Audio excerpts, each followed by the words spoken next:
Hola, ¿cómo estás? Yo soy Ramón, del Institut Català de Programación Neurolingüística en Tarragona. Y yo soy Cristina Albadalejo, de Spioristic, Vilaseca, la escuela de yoga también en Tarragona. Te queremos animar a que te apuntes con nosotros a la formación de coaching y coaching de yoga, una formación con doble titulación en la que vamos a trabajar todos los aspectos del coaching destinados también al yoga y va a ser del 2 al 9 de julio.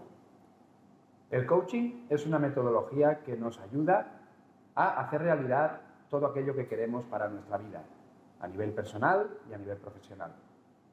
El coaching nos ayuda a definir nuestros sueños, a definir nuestros objetivos, nuestros proyectos, también a analizar cómo está nuestra realidad, nuestra vida en la actualidad y por último nos ayuda también a planificar el cambio, planificar los pasos que tenemos que dar para que nuestra vida sea diferente. Todo eso cuidando de aspectos importantes como son la motivación, la toma de decisiones, cómo afrontar, si se da el caso, un obstáculo que pueda aparecer en el camino.